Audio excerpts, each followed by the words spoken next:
The camera system introduced on the Galaxy S20 Ultra looked seriously impressive on paper but ultimately disappointed quite a large number of people in practice. Now, new information indicates the Samsung is taking several steps to improve the overall experience on the Galaxy Note 20 Plus. Leaker Ice Universe has a pretty decent track record when it comes to reporting Samsung leaks. He claims that the South Korean company is planning to fit the premium Galaxy Note 20 Plus with the same 108-megapixel main camera used by the Galaxy S20 Ultra to avoid the autofocus issues that plagued the sensor earlier this year. Samsung has decided to incorporate a new laser autofocus sensor that will apparently replace the time-of-flight sensor used on existing flagship devices. The claim falls in line with recent CAD-based renders of the flagship courtesy of Steve Himmerstoffer. These appeared to showcase a laser autofocus-like system next to the complex camera setup. Accompanying the 108-megapixel main shooter is apparently going to be a 13-megapixel periscope shooter rather than the 48-megapixel implementation featured on the Galaxy S20 Ultra. The exact specifications remain unclear at this stage, but Ice Universe says 100x space zoom is gone. Samsung is instead expected to limit digital zoom to 50x, presumably in an attempt to preserve a higher level of quality and avoid further criticism. The shooter may support 5x optical zoom like the Huawei P40 Pro 2. Completing the setup is said to be a 12-megapixel ultra-wide-angle camera that has likely been borrowed from the Galaxy S20 series. Visually,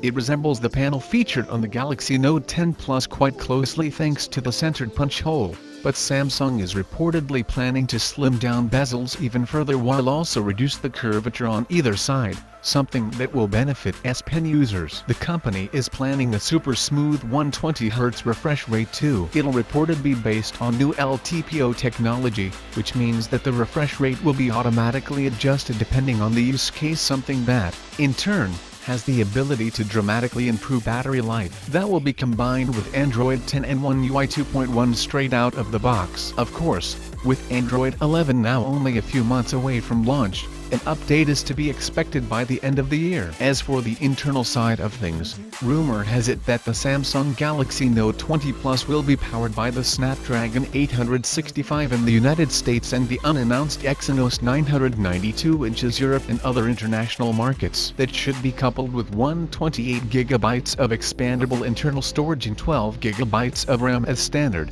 although other configurations are expected to be available at higher prices. A 4500 mAh battery is also rumored alongside 5G network support.